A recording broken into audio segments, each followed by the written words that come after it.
Fast food খাই সকলোৱে ভাল পায়, কিন্তু সদায় সদায় যে বাহিৰত যাই খাব পাৰিম সেইটোতো সম্ভৱ নহয়। সেইকাৰণেও আজি ভাবিছোঁ নিজে ঘৰত ট্ৰাই কৰি চাওঁ, যি হয় দেখা যাব আৰু।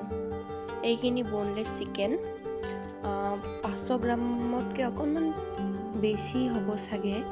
ইয়াত মই কেঁচা জলকীয়া, আদা নহৰু পেষ্ট দি দিছোঁ আৰু ইয়াত দিছোঁ মিডিয়াম চাইজৰ পিঁয়াজ এটাও পেষ্ট কৰি লৈছোঁ।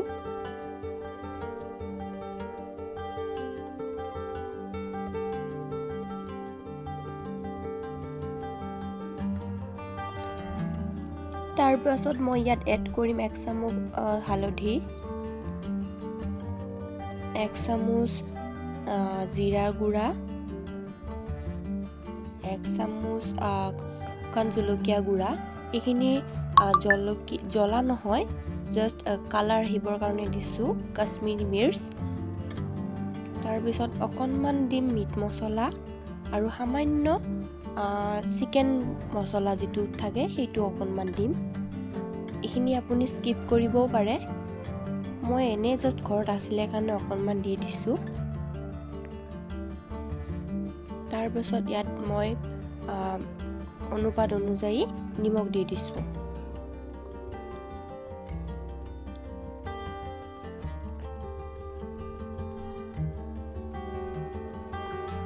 অকণমান নেমু চেপি দিব, ভাল লাগিব।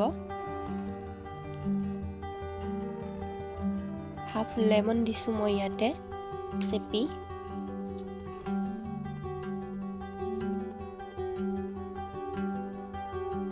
তাৰপিছত এইখিনি আমি ভালদৰে মিক্স কৰি ল'ম।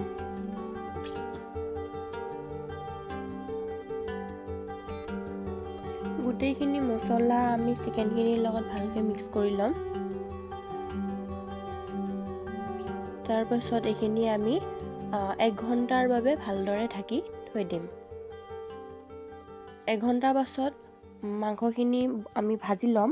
তাৰ বাবে প্ৰথমতে কেৰাহীত অকণমান মিঠাতেল দিছোঁ। যিহেতু মাংস বেছি নহয় সেইকাৰণে মিঠাতেলখিনি অকণমানেই দিছোঁ। আপোনালোকে নিজৰ হিচাপ অনুযায়ী দিব কিমানখিনি লাগে। প্ৰথমতে অকণমান কম হোৱাৰ বাবে মই পাছত আৰু অকণমান দি ল'লোঁ।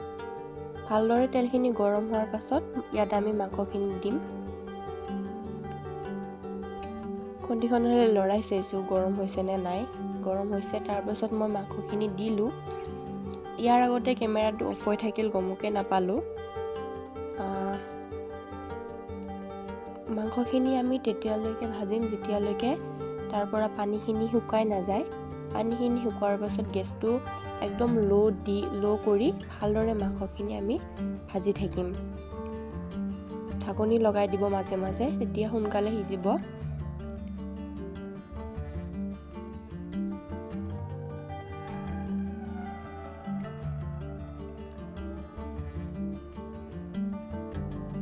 গেছটো কম শ্ল' ৰাখি পেলাই আপুনি ঢাকনি লগাই ভাজি থাকিব। সোনকালে সিজিবৰ কাৰণে মই ইয়াতে অকণমান পানী এড কৰিছোঁ। আপোনালোকে পানী নিদিবও পাৰে। মই অকণমান দিছোঁ যাতে মাংসখিনি সোনকালে সিজি যায়। এয়া চাওক, পানী একেবাৰে নাইকিয়া হ'ল। মাংসখিনি ধুনীয়াকৈ ফ্ৰাই হৈছে। এইখিনি হ'ল আমাৰ ৰেডি চিকেন ৰোলৰ বাবে মাংস।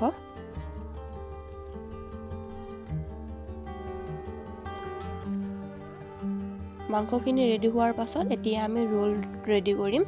তাৰ বাবে প্ৰথমতে এটা পেন দি দিছোঁ গেছত।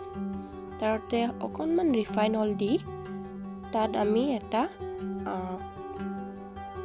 ডিম দি দিম। কিন্তু এইখিনিতে এটা মই মিষ্টেক কৰিলোঁ। প্ৰথমতে ডিমটো নাভাজি ইয়াতে মই ৰুটিখন ভালদৰে ভাজি ল'ব লাগিছিল। যিহেতু প্ৰথমবাৰৰ বাবে বনাইছোঁ, এক্সপেৰিয়েঞ্চ নাই, গতিকে মিষ্টেক হ'ল। নেক্সট টাইম সেইটো খেয়াল ৰাখিম। ইয়াতে মই কণী দি দিছোঁ। বাৰু এনেকৈও খাই ভাল লাগিছে, কিন্তু ৰুটিখন ফাৰ্ষ্টতে ভাজি ল'লে অকণমান বেছি ভাল লাগিল হয়।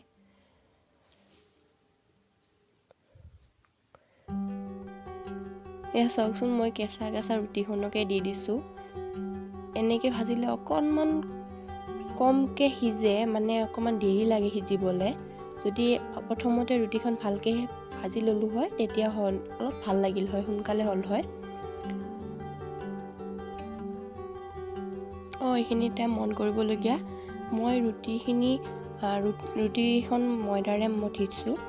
ময়দাৰে মঠিলে কি হয়, অলপ ক্ৰাঞ্চি হয়। আটাৰে মঠিলে অলপমান কিবা হয় যে, ভাল নালাগিলে শিকোৱা হৈ থাকে।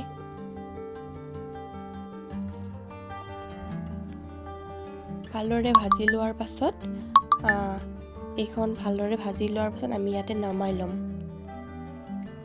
নমাই উঠি ইয়াতে ৰেডি হৈ গ'ল। তাৰ পাছত এই চিকেনখিনি দি লৈছোঁ। ৰোলটো একেবাৰে ৰেডি। চিকেনখিনি দি ল'লোঁ ইয়াতে। চিকেনৰ পিচখিনি অকণমান ডাঙৰ হৈছে, আপোনালোকে যদি বিচাৰে অকণমান সৰু কৰি ল'ব পাৰে। তাৰ ওপৰত এয়া দিছোঁ তিয়ঁহ আৰু অকণমান দিম পিঁয়াজ।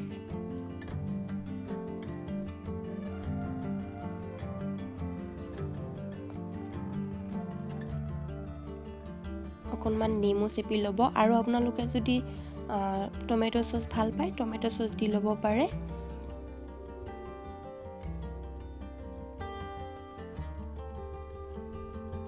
আমাৰ ৰোল একেবাৰে ৰেডি।